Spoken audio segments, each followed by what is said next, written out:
नमस्कार, बिहार न्यूज़ देख रहे हैं आप। पुनपुन में अंतर्राष्ट्रीय स्तर पर पर्यटन स्थल और पितृपक्ष मेला प्रसिद्ध है। आपको बता दें कि यहाँ देश और विदेशों से लोग अपने पूर्वजों की आत्मा की शांति के लिए पिंडदान करते आते हैं, लेकिन इस दौरान पिंडदान करने आए लोगों को सुविधा उपलब्ध नहीं हो पा रही है। पिंडदान करने वाले लोगों ने कहा है कि पुनपुन में गंदगी का अंबार लगा है और इसके साथ पिंडदान करने वाले लोगों को कोई भी सुविधा उपलब्ध नहीं कराई जाती है। पिंडदान करने वाले लोगों का कहना है कि कौन पंडित पूजा कराएंगे यहाँ, यह भी निश्चित नहीं है। आने का व्यवस्था नहीं है, जैसे यहाँ पर दिशा पिशा हुआ, टॉयलेट का व्यवस्था नहीं है, साफ सुथरा कम है। अब पंडित जी आते हैं, पंडित जी कौन पंडित जी प्योर पंडित जी हैं, कर्म कांड में विज्ञ हैं, वैसा पंडित जी को रख दिया जाइए संस्था में, बढ़िया वाला अच्छा पंडित को, तब संतुष्टि होगा। और वैसे ही आते हैं, अब ढाप मार दिया तो आपका पितृ चला गया ऊपर सुनसरी नेपाल। ठीक है। मसौढ़ी में पीएचसी सिस्टम की भीड़ चढ़ रहा है। मामला प्राथमिक स्वास्थ्य केंद्र मसौढ़ी की है, जहां प्रभारी चिकित्सा पदाधिकारी डॉक्टर रामानुजम सिंह के आदेशों को कुछ स्वास्थ्य कर्मी और कुछ चिकित्सक दरकिनार कर अपनी मनमाने तरीके से काम कर रहे हैं। ऐसा ही कुछ मामला पिछले दिनों भी देखने को मिला, जहां एक चिकित्सक ने प्रभारी चिकित्सा पदाधिकारी के आदेश को दरकिनार कर ओपीडी में एक आरबीएस के चिकित्सक को मरीजों को देखने के लिए बैठा दिया था। देखिए, आज ड्यूटी डॉक्टर सत्येंद्र सर का था, तो वो अभी उनके घर में उनका देहांत हो गया, तो हमको इन्फॉर्म मतलब एक एप्लीकेशन भेजे, तो फिर हम प्रभारी सर को फ़ोन किए। प्रभारी सर बोले कि हम मतलब अब ऐसा कंडीशन है तो आप देख लीजिए 2 घंटे तक। क्या मसौढ़ी प्रभारी की तरफ से कुछ ऐसा आदेश मिला है कि हाँ आप ड्यूटी ओपीडी में कीजिए? सर को हम इन्फॉर्म किए थे फ़ोन पर कि सर ऐसा बात हुआ है, तो बोले कि हमको तो पता नहीं था। तो हम बोले सर, उसके बाद फिर सर फ़ोन कट कर दिए थे। ठीक है, हमको तो इन्फॉर्मेशन अभी नहीं मिला था। हम लोग जो मिला है, हम लोग के ग्रुप है, एडमिन ग्रुप से मिला, देखे थे उनका लेटर, हमको कोई इन्फॉर्मेशन नहीं दिए हैं और वो अपने लेवल से मैनेज किए। जैसा कि वो बता रहे हैं कि हमने प्रभारी से फ़ोन पर मोबाइल पर बात करना चाहे। सत्येंद्र जी का हमसे बात नहीं की है। ये जो आरबीएस के डॉक्टर हैं, डॉक्टर सुनील, वो हमसे फ़ोन किए कि ऐसे ऐसे सत्येंद्र जी फ़ोन किए हैं ड्यूटी के लिए। तो हमने यही बोला कि भाई आप तो आपका तो ड्यूटी कहीं दूसरी जगह है, हमसे तो उनका कोई बात भी नहीं है। यदि बोले हैं तो आप नहीं कोई डॉक्टर है तो करना पड़ेगा। और अब बात करेंगे कटिहार जिले की, जहां के 2 प्रखंडों की अलग अलग तस्वीर हम आपको दिखाएंगे, जहां मनरेगा योजना में बड़े पैमाने पर अनियमितता बरती जा रही है। एक तस्वीर है आजमनगर प्रखंड के शीतलपुर पंचायत की, जहां मनरेगा योजना चलाकर महज खाना पूर्ति हो रही है। वहीं दूसरी तस्वीर है कदवा प्रखंड की भोगांव पंचायत की। यहाँ भी मनरेगा योजना में बड़े पैमाने पर अनियमितता सामने आई है। जी, हम इस समय मौजूद हैं कटिहार जिले के ये आजमनगर और ये कदवा सीमा के बिल्कुल बीच में हम इस समय मौजूद हैं। ये देखिए कि आजमनगर प्रखंड के शीतलपुर पंचायत में हम इस समय मौजूद हैं। हम आपको एक ऐसे मनरेगा योजना की बोर्ड की तस्वीर दिखाने जा रहे हैं। ये ज़रा तस्वीरों में दिखाइए कि ये मनरेगा योजना की बोर्ड है, जिसमें कि देखिए कि योजना का नाम है जानकी नगर तौहीद आलम के घर से कदवा सीमा तक मिट्टी भराई, जिसका प्राक्कलन राशि है 7,58,000, जो कि मजदूरी पे खर्च करना है 7,45,421 रुपया। ये देखिए कि पंचायत समिति शीतलपुर आजमनगर, ये पंचायत समिति के द्वारा ये योजना है, जैसा कि मनरेगा योजना चली है। देखिए कि 2 महीना पूर्व में इस योजना पे काम शुरू किया गया था, जो कि अब देख रहे कि पूरी तरह से बिल्कुल ये मनरेगा योजना जो है वो कहीं ना कहीं सिर्फ जो है खाना पूर्ति होते हुए दिखाई पड़ रहा है। ज़रा तस्वीरों में दिखाइए कि देखिए कि मिट्टी महज जो है 50 फीट मिट्टी डालकर महज छोड़ दिया गया है। ज़रा तस्वीरों में दिखाइए कि ये योजना बोर्ड है और ये तौहीद आलम का घर आपको दिखाते हैं। ज़रा तस्वीरों में दिखाइए कि तौहीद आलम का घर है। दिखाइए कि योजना का जो नाम है जानकी नगर तौहीद आलम के घर से, ये देखिए कि तौहीद आलम का घर है। ये जो आपका फूस का घर नज़र आ रहा है, ये तौहीद आलम का घर है। और ये देखिए कि पीसीसी सड़क है, और ये पीसीसी सड़क देखिए कि ये पीसीसी सड़क है और योजना का नाम रखा गया है तौहीद आलम के घर से। ये देखिए कि पीसीसी सड़क है और यहाँ ये पीसीसी सड़क, ये मिट्टी यहाँ से डाली गई है। ज़रा आपको दिखाते हैं कि मिट्टी कहाँ तक डाली गई है। और इतनी बड़ी योजनाएं हैं, इतना बड़ा रकम खर्च करके इस योजना को पूरी करना है, मगर देखिए कि महज जो है बोर्ड से, योजना बोर्ड से महज 50 फीट मिट्टी डालकर ही छोड़ दिया गया है। आखिर क्या वजह है मिट्टी भरते भरते यानी छोड़ देने का, काम को अब तक पूरा नहीं करने का? ये एक युवक है, देखिए कि हमारे साथ मौजूद हैं। ये मिट्टी कब डाला गया था इसमें? हम घर में नहीं थे, बाहर में। कितना दिन पहले मिट्टी डाला? कम से कम 15 दिन। 15 दिन पहले जी। अच्छा, काम 15 दिन पहले ही चालू हुआ था, उससे पहले चालू हुआ था? कम 15 दिन के पहले ही। अच्छा, अभी काम चालू है कि बंद है? बंद है। अभी बंद है। कब से बंद है? कम से कम 8-10 दिन से। ये देखिए कि 15 दिन पहले इस योजनाओं पे मिट्टी डाली गई है और महज जो है 2-3 दिन इस योजना पे काम हुआ और ये योजना को बंद कर दिया गया है। आखिर क्या मसला है? इतनी बड़ी रकम खर्च करने की बात चल रही है। ये कदवा सीमा कहाँ तक पड़ता है? जी सर, कदवा सीमा जो है यहाँ तक आपका मिट्टी भराई है और हम लोग का आइडिया है कि यहाँ तक होगा, ये जो देख रहे हैं आप लोग। अच्छा, वो जो मनरेगा का योजना का जो बोर्ड लगी है वो आपका कदवा सीमा तक बनना है सड़क। आपका घर कौन सा पंचायत में है? हम लोग का अभी कदवा में पड़ रहा है सर। कदवा में पड़ता है जी। और ये तौहीद का घर और आपके घर से दूरी क्या है? वही 250-300 मीटर दूरी है। 250-300 मीटर जी। तो क्या ये जो आपका बोर्ड लग रहा है, बोर्ड जो लगाया गया है मनरेगा योजना का और 7 लाख लगभग 8 लाख रुपया खर्च करनी है उस योजना पर, तो क्या महज 250-300 मीटर की दूरी पर ही इतनी रकम का स्कीम चल रही है? देखिए सर, हम लोग को उसके बारे में तो जानकारी नहीं है सर। अच्छा, इसमें मिट्टी कब डाली गई थी? ये तो हम सुने थे, बाहर में थे हम, तो बाहर से सुने कि 1.5 महीना पहले ये डाला गया है। अच्छा, 1.5 महीना 1 महीना पहले कम से कम। अच्छा, तो कब से कितना दिन काम हुआ जो बंद हो गया?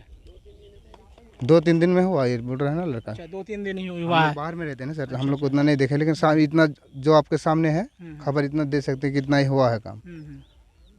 ये देखिए कि महज 2-3 दिन ही काम हुआ है इस योजनाओं पर और काम को बंद कर दिया गया है। आखिर क्या वजह है, ये तो जांच का विषय है। आखिर इस तरह से मनरेगा योजनाओं में क्यों जो है धांधली बरती जा रही है? मनरेगा योजनाओं की क्यों धज्जी उड़ाई जा रही है? मनरेगा एक्ट की क्यों धज्जी उड़ाई जा रही है? महज जो है 1.5 महीना पहले काम हुआ, महज 2-3 दिन काम हुआ, बाकी इस योजनाओं पर काम को बंद कर दिया गया है। आखिर इसकी क्या वजह है जो काम को बंद कर दिया गया है? क्या ये योजना महज कागज़ों पे ही सिमट कर रह गई है? दफ्तरों के कार्यालयों के अधिकारियों के दफ्तर तक ही सिमट कर रह गई है? ये तो अधिकारी के द्वारा जांच का मामला बनता है। ऐसे में फिर इस योजनाओं के जो मनरेगा योजना के जो आला अधिकारी हैं उनसे बात करेंगे कि आखिर क्या वजह रही जो कि योजनाओं को बंद कर दिया गया है। बिहार न्यूज़ से तौकीर रज़ा, कटिहार। जी, हम इस समय मौजूद हैं कटिहार ज़िले के कदवा प्रखंड स्थित ये भोगांव पंचायत में। देखिए कि जहां सरकार एक ओर जल जीवन हरियाली को लेकर हरे पौधे, पेड़ पौधे लगाने की कवायद करती है, तो वहीं दूसरी ओर देखिए कि ये मनरेगा योजना के तहत वृक्षारोपण का कार्य करवाया गया है। यह जरिए देखिए कि हमारे पीछे ये योजना बोर्ड है, महात्मा गांधी राष्ट्रीय ग्रामीण रोजगार गारंटी योजना, प्रखंड कदवा पंचायत भोगांव। योजना का नाम है दिलीप कुमार शाह के निजी ज़मीन में वृक्षारोपण कार्य, जिसका प्राक्कलन राशि है 2,02,481 रुपया। ये देखिए कि 19-20 की स्कीम है। ये देखिए कि योजना बोर्ड है, मगर एक भी पौधा, ये देखिए कि इस ज़मीन पर जो है निजी ज़मीन पर एक भी पौधा आपको नज़र नहीं आ रहा है। देखिए कि यहाँ एक योजना बोर्ड ये है, बाकी और भी योजनाएं बोर्ड है। देखिए कि 3 योजनाएं बोर्ड लगी हुई है इस निजी ज़मीन पर, लेकिन एक भी आपको पौधा नज़र नहीं आएगा। ये देखिए कि किस तरह से ये मनरेगा योजना जो है सिर्फ जो है फाइलों में सिमट कर रह गई है। ज़रा तस्वीर दिखाइए कि ये निजी ज़मीन है, वृक्षारोपण का बोर्ड लगाया गया है, मगर वृक्षारोपण का बोर्ड लगाया गया है, 19-20 की स्कीम है, एक भी पौधा आपको दूर दूर तक कहीं इस खेत में नज़र नहीं आ रहा है। ये देखिए कि एक बोर्ड ये है, आपको दूसरे बोर्ड की आपको तस्वीर दिखा रहे हैं। देखिए कि किस तरह से ये मनरेगा योजना महज जो है ये कदवा प्रखंड की ये भोगांव पंचायत में ये महज जो है खाना पूर्ति होता हुआ नज़र दिखाई दे रहा है। ये ज़रा दिखाइए कि ये देखिए कि किस तरह से सिर्फ ये योजना महज जो है फाइलों में सरकारी दफ्तरों में ही सिमट कर रह गई है। ये देखिए कि हरे वृक्षारोपण का कार्य देखिए कि किस तरह से बड़े ही उत्साह के साथ किया गया था कि देखिए कि प्रदूषण को रोकने के लिए वृक्षारोपण। ये दूसरी तस्वीर है आपको दिखा रहे हैं, भोला प्रसाद शाह की निजी ज़मीन में वृक्षारोपण कार्य। इसकी भी प्राक्कलन राशि है 2,02,481 रुपया। ये भी 19-20 की स्कीम है। देखिए कि इस ज़मीन पर भी आपको एक भी पौधा नज़र नहीं आ रहा है। देखिए कि ये महज जो है योजना सिर्फ खाना पूर्ति होता हुआ दिखाई दे रहा है। ऐसे में कैसे लोगों को इस योजनाओं का लाभ मिलेगा, ज़रा आप दिखाइए तस्वीरों में। देखिए कि ये पूरा मैदान बना हुआ है, कहीं भी आपको एक पौधा नहीं है। मुजफ्फरपुर में भाड़ी बाजार मंडी में दिन दहाड़े हुई गोलीबारी घटना से मंडी में दहशत का माहौल कायम हो गया है। वहीं मामले की सूचना पर पहुंची नगर थाने की पुलिस ने पिस्टल जब्त किया है और मामले में 2 लोगों को हिरासत में भी लिया है। मामला नगर थाना क्षेत्र के मिर्च मंडी की बताई गई है, जहां हथियार लेकर आए एक शख्स को स्थानीय दुकानदार ने पकड़ लिया और उसकी जमकर पिटाई कर दी। बताया गया कि स्थानीय दुकानदार और ग्राहक से सामान को लेकर विवाद हुआ था। घटना ये 62 जगह सामान निकलवा लिए, वही जो आदमी आया सो, हम उसे जानते तो भी नहीं है ना, और बोल रहा है कि सामान दे दीजिए पैसा पहुंच जाएगा। और हम कहा कि उधार हम थोड़े बेचते हैं, देंगे। तब बोले कि रिवॉल्वर पटक दिया, कहा कि मतलब कि पहचान नहीं है, देख रहे हो। तब रंगदारी बताया कि पहचान नहीं दोगे तो इसे ये हुए, तब मतलब कि ये हो गया। तो रिवॉल्वर आदमी हाथापाई हो गया तो रिवॉल्वर चला दिया गोली। हाँ, फायरिंग किया 2-3 को। पहले हुआ था जाता था क्या यहाँ? ना कभी नहीं, पहली बार है। हथियार रख करके समझ? हाँ, हथियार रख मंगाया सर। क्या बोला कि नहीं दोगे तो हम गोली चला देंगे। किसको फायरिंग किया? गोली चला सागर पे चला दिया था ना, और हम पर भी किसी को ले जाता था ना, तो बस लगा नहीं। ये तो वो बंदूक तान दिया मेरे माथा पे, मेरे पापा को धमकाने लगा। समझता क्या है, मेरे पास पिस्तौल, काउंटर पे पिस्तौल रख दिया, मेरे धमकाने लगा दिन दहाड़े सबके सामने पिस्तौल रख दिया काउंटर पे। तुम समझता क्या अपने आपको, सामान तुम नहीं देगा हमको, धमकाने लगा हमको। ठीक है, हम बोले भैया ऐसा मत कीजिए, मेरे साथ जो आया है उनसे बात करने दीजिए। इनके साथ एक सब ब्रोकर आया था जो फंक्शन को मैनेज करता है, ठीक है, जो सामान मेरे पास लेने आया था। इनसे मेरा कोई ताल्लुक नहीं है, हमको जानते भी नहीं है इनको कौन है मेरी। ठीक है, अभी मेरे पास दुकान पे आए थे, जो 80 सामान दे दीजिए इनको, फंक्शन है मेरा, सामान पेमेंट दे देंगे। हम जानते ही नहीं, सामान कैसे दे रहे आपको 85 रुपये का। सत्यापन के लिए जब पहुँचे तो देखें कि एक व्यक्ति घायल हुआ। अच्छा, क्या राउंड फायरिंग हुई है? वैसे बताया जा रहा 2 राउंड फायरिंग हुई। अच्छा, क्या कार्रवाई कर रहे हैं? बंदूक जब्त है? हाँ, देखा, ये बंदूक का दिखा दीजिए। ये किनका बंदूक है? ये क्या नाम है उनका? फौजी है। हाँ, उन्हीं का। ये आत्मरक्षा में फायरिंग किए हैं, उसके बाद में पता चलेगा। फिलहाल दोनों। नवादा में 8 साल की बच्ची के साथ हैवानियत दिखाने वाले दुष्कर्मी को उसके किए की सजा मिल गई है। कोर्ट ने दोषी पाए जाने के बाद उसे 20 साल की सश्रम कारावास और अर्थदंड की सजा सुनाई है। विशेष न्यायालय पोक्सो के न्यायाधीश शशिकांत ओझा ने यह सजा सुनाई। कोर्ट ने यह सजा नवादा जिले के कौआकोल थाना क्षेत्र के सेखो देवरा निवासी निरंजन को सुनाई है। गया जिले के गुरारू थाना क्षेत्र के गुरारू बाजार स्थित SBI बैंक में दिन दहाड़े बेखौफ अपराधियों ने 16 लाख रुपए लूट लिए। घटना को अंजाम देने के बाद अपराधी फरार हो गए। इसके बाद पुलिस अपराधियों की गिरफ्तारी के लिए छापेमारी कर रही है। वहीं इस संबंध में SBI बैंक के मैनेजर जयंत कुमार ने बताया कि 5 की संख्या में रहे अपराधियों ने इस घटना को अंजाम दिया है। घटना की जानकारी गुरारू थाने को दे दी गई है, जिसके बाद पुलिस मौके पर पहुंचकर छानबीन में जुटी है। ये घटना 10:कुछ में हुआ है। अच्छा। उस समय हम भी ब्रांच में मौजूद थे। हमारे सामने ही 4 से 5 के संख्या में आए और सबसे पहले हमारे कैश ऑफिसर को रिवॉल्वर सटाया गया। उसके बाद उन्होंने बोला कि चुप रहो नहीं तो गोली मार देंगे, बैंक लूटना है, सब पैसा लाओ। उसके बाद हमको रितेश सर को छीना और हम देख रहे थे कि सामने में BM सर के पास भी एक आदमी रिवॉल्वर लेकर के बीएम सर को कंचपट्टी में सटाए हुए था। बोला कि चाबी दो चाबी दो, तो सर दे रहे थे और हम लोग को बोला कि चलो तुम लोग सब रूम में चलो। इस रूम में ला करके बंद कर दिया गया और अंदर आने में थोड़ा सा लेट हुआ तो तमाचा भी मारा है।